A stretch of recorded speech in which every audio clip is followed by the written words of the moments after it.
जब एक स्टूडेंट आपके इंजीनियरिंग कोर्सेज के लिए अप्लाई करना चाहता है तो उसके सामने और उसकी मम्मी पापा के सामने या फिर उसकी फैमिली के सामने जो एक सबसे बड़ी मुश्किल सामने चलकर आती है वो होती है फीस की।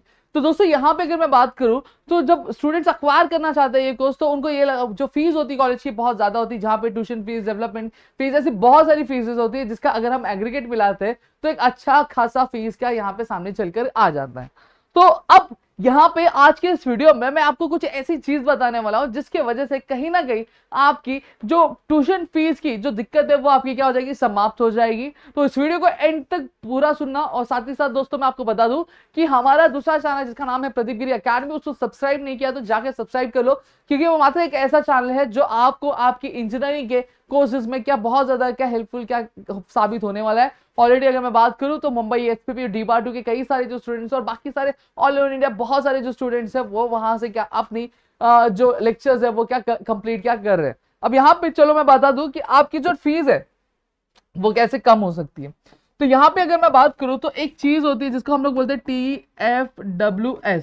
ये एक आपकी स्कीम होती है जिसको हम लोग क्या बोलते हैं, ट्यूशन फी वेवर स्कीम बोलते हैं। अब इससे क्या होता है, इससे फायदा ये होता है कि अगर आपको TFWS अगर आपको अलॉट हो जाता है तो वहां पे आपकी जो ट्यूशन फीस होती है वो ना के बराबर हो जाती है। क्या हो जाती है, ना के बराबर जो आपकी ट्यूशन फीस क्या हो जाती है। और आप जो इंजीनियरिंग के लिए बहुत कम फीस क्या पे क्या आपको करना पड़ता है।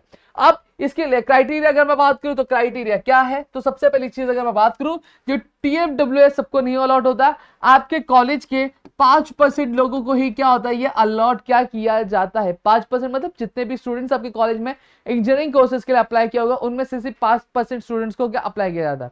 जैसे फॉर एग्जाम्पल अगर मैं बात करूं, अगर आपके कॉलेज का इंटेक 60 सीट्स का है तो अगर 60 अरे भाई रुकना, 60 सीट्स का इंटेक है तो उसमें से सिर्फ अगर 60 का में 5% निकालते हो तो सिर्फ 3 स्टूडेंट्स को ही क्या ये जो TFWS का फायदा क्या देखने मिलता है।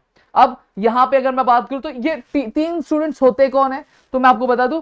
अब यहाँ पे रैंक मायने रखता है। अगर आपके कॉलेज में आप एडमिशन ले रहे हो जिसका सबसे ज्यादा अगर रैंक रहेगा और उसने TFWS के लिए अलॉट किया रहेगा तो मैं आपको बता दूं कि उसको जो होगा वो TFWS का फायदा देखने मिलता है। दोस्तों इतनी चीजें क्लियर हो गई। अब इसके लिए एलिजिबल कौन है, सबसे पहली चीज होती है कि आपके पास एक इनकम सर्टिफिकेट होना चाहिए। आपकी जो फैमिली की जो इनकम होनी चाहिए यानी आपकी जो पेरेंट्स की इनकम होनी चाहिए वो सालाना 8 लाख रुपए से कम की होनी चाहिए तो आप इसके लिए एलिजिबल होंगे। प्लस अगर आपने CET देखकर आप अप्लाई करो तो आपके लिए इसके लिए एलिजिबल हो।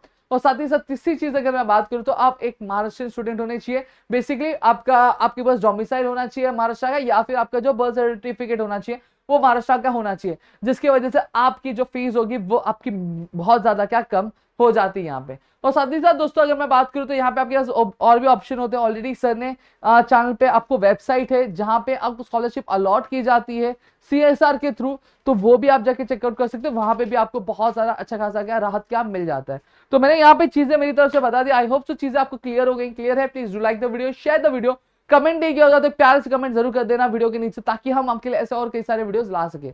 तो मिलेंगे अगली वीडियो में, तब तक के लिए घर पे रहो सुरक्षित, अपना ध्यान जरूर रखना दोस्तों। जय हिंद दोस्तों।